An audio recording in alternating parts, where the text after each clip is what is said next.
Ekitabo kya Nabbi Isaaya sura 38.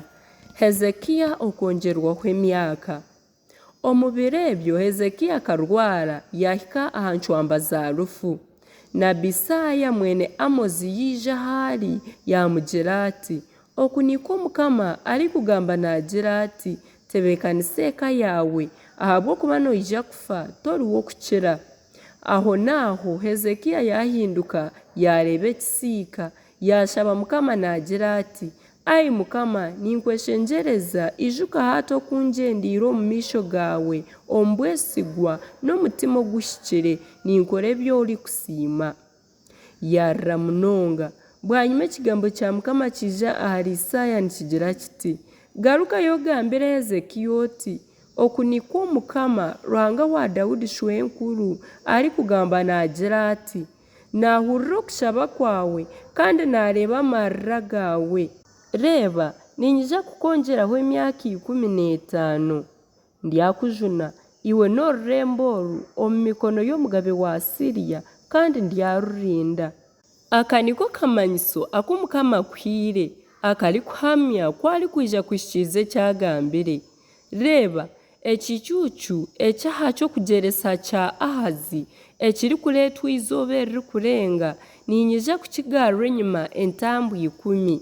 Riti izooba ryiha ahi ryaba ryahika nirirenga ryagaruka enyuma entambu 10 ez'aha ky'okugyeresa ekyo.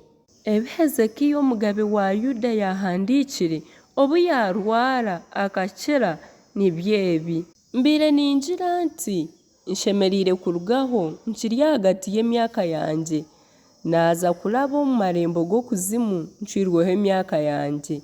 Nagira nti tindireeba Mukama omu nsi y'abahuriire, tindigaruka kucwa muntu riisho omu bantu abatwire omu nsi. Eka yange ehurutwirwe yanyihwaho nk'ihema ry'omuriisa w'entaama, zigira amagara gange nk'omuruki w'emyenda, niija kuncwa aha biti by'okurukiraho emyenda.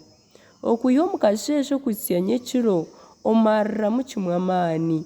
Nindaara nintaka ngu mpwerwe okuhisa omu kasheshe, konka nohenda amagufa gange goona nk'entare. Okwiha omu kasheshe okuhisa nyekiro omarramu kimwe amaani. Nintaka nk'entaratambi nari nk'entuuha, ninganya nk'enkombe, amaisho gange garuhire ahabw'okugwa ahaiguru gategyeriize. Ai Mukama ninyitwa kubi onyemererere. Mbwenu ngambe ki? Ahabw'okuba niwanyegambiriire kandi niwakikozere. Otoro otungurukire ahabw'obusharizi bw'omu mutima. Ai Mukama, ebyo nibyo bisaho abantu kandi omuri ebyo byona nimwo amagara g'omwoyo gwange gari. Nakweshengyereza ngaruramu amagara ombiiseho. Reeba, onyikirize kugira obusaasi bwingi ngu bundugiremu obusingi. Konka ahabw'okunkunda wazibira amagara gange kugwa omu kina ky'okwerekyereramu ahabw'okuba ebi byange byona obyenagire enyuma. Manya okuzimu terikubaasa kusiima, rufu terikubaasa kuhimbisa. Aba bashuuma okuzimu tibarikubaasa kuta amasiko aha bwesigwa bwawe. Ohuriire niwe akusiima nk'oku ndikusiima erizooba, omuzaire w'abaana niwe abamanyisa obwesigwa bwawe. Mukama naija kunjuna n'ahabw'ekyo nitwija kuguma nitweshongorera omu nju ya Mukama ebyeshongoro ebinagunzire, nitubyeshongorera aha nanga z'emirya ebiro byona eby'amagara gaitu. Obwo Isaaya akaba agizire ngu bareete ekitongye ky'emitiini bakibatikye aha kizimba akire. Na Hezekiya akaba agizire ati, nikamanyiso ki akarikumumanyisa kundije kwinamuka omu nju ya Mukama?